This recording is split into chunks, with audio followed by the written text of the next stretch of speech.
আজকে আমার একটা ভুলের জন্য আমার বাচ্চাটার এত কষ্ট পোহাতে হচ্ছে।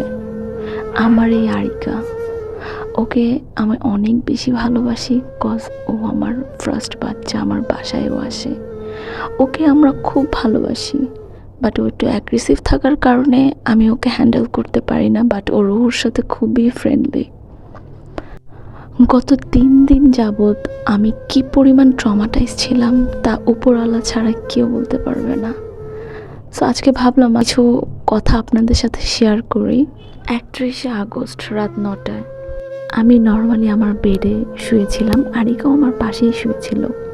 সেদিন গরম একটু বেশি পড়ার কারণে আমি আমার বেডরুমের জানালাটা একটুখানি খুলে দিই, আর ওই সময় আরিকা জানালা দিয়ে একটু বের হয়ে যায়। নর্মালি ও বাহিরে যায় আবার চলে আসে, বাট সেদিন 1 মিনিটও হয়নি, ও জাস্ট বের হয়েছে, ঘুরে আবার যে আমার ডাক শোনাতে ও রুমে আসবে, ওই সময়টাতেই আমি সাডেনলি একটা আওয়াজ শুনতে পাই বিশাল জোরে।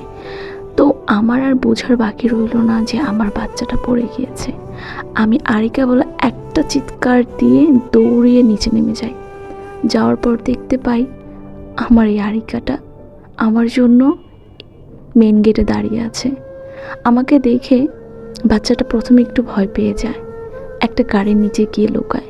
আমি সেখানে গিয়ে মাটিতে শুয়ে দেন আমি আমার বাচ্চাটাকে নিয়ে আমি ডিরেক্ট ডক্টরের কাছে চলে যাই। ডক্টর ওকে দেখার পর বলল ওর ডান হাতটা ফ্র্যাকচার হয়ে গিয়েছে, আর এই হাতের এখানে একটুখানি ব্যথা পেয়েছে, এক পাশের দাঁতও একটুখানি ভেঙে গিয়েছে। তো ডক্টর একটা কথাই ছিল, যেহেতু অনেক উপর থেকে পড়েছে, যার জন্য ওকে এখন আমরা ডিরেক্ট কোনো কিছু বলতে পারবো না।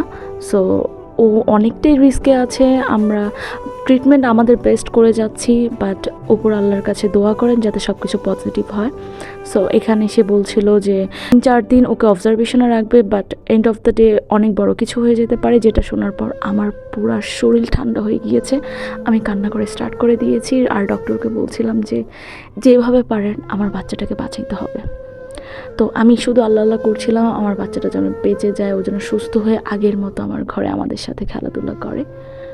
সো এরকম সেকেন্ড দিন যখন আমি ওকে নিয়ে ডক্টরের কাছে আবার যাই চেক আপ করাইতে, ডক্টর দেখে বললো যে ওকে দেখে একটু ইমপ্রুভ লাগছে, যেটা শোনার পর একটু স্বস্তির পাই। যদিও 100 মানে বলতে পারছি না, 50-50 চান্স দিয়েছে।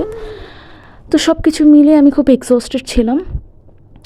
তো ডক্টরের কাছ থেকে যখন আমি আসছিলাম, তো রিক্সা থেকে নামার পরেই দেখি আমাদের বাড়ির নিচে আমার দারোয়ান আঙ্কেল একটা বিড়াল বেঁধে রেখেছে, এই বিড়ালটা।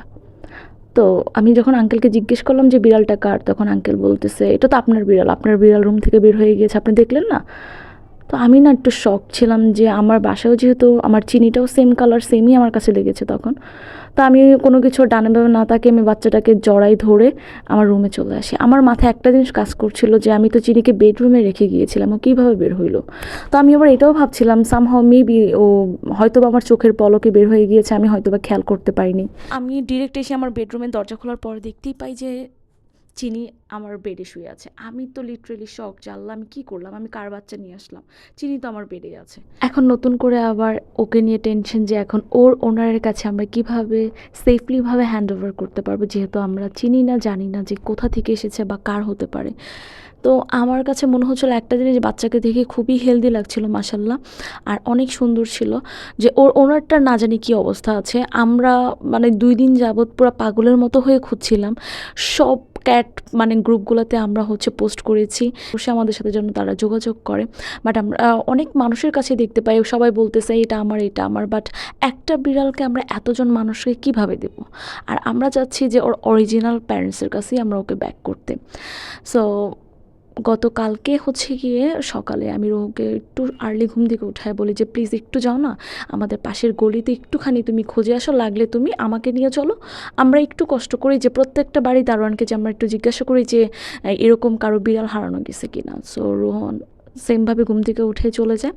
যাওয়ার পরেই তো ওইখানে মানুষকে জিজ্ঞাসা করতে করতে এক আঙ্কেলও উনিও বিড়াল পান। তো উনি সাডেন জিজ্ঞেস করা বলতেছে হ্যাঁ একটা আপু আছে, ওনার নাকি বিড়ালটা হারিয়েছে, 3 দিন যাবৎ সে পুরো পাগলের মতো হয়ে খুঁজতেছে।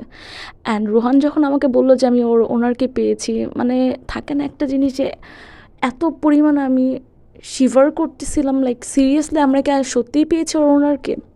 এটা একটা দায়িত্ব ছিল আমাদের উপর, যেটা আমরা পূরণ করতে পেরেছি আলহামদুলিল্লাহ। ওর দেখা পেয়ে খুবই হ্যাপি সে, আর খুবই মানে অনেক করেই বলছিল যে আমি তো মানে লাস্ট অবধি আশা ছেড়েই দিয়েছিলাম হয়তো আমার বাচ্চাটা নেই, কজ পার্সিয়ান ক্যাট কেউ পেলে এরকমভাবে ফেরত দেবে না, তারা লুকায় ফেলবে। সো যাই হোক, আল্লাহর কাছে হাজার হাজার শুক্রিয়া যে আমরা সেফলিভাবে ওনার কাছে ওকে আমরা হ্যান্ড ওভার করতে পেরেছি। আর আপনারা সবাই আমার এই আরিকার জন্য, বাচ্চাটার জন্য একটু বেশি বেশি দোয়া করবেন, ও যাতে ঠিক আগের মতো আমাদের সাথে আবার খেলাধুলা করতে পারে।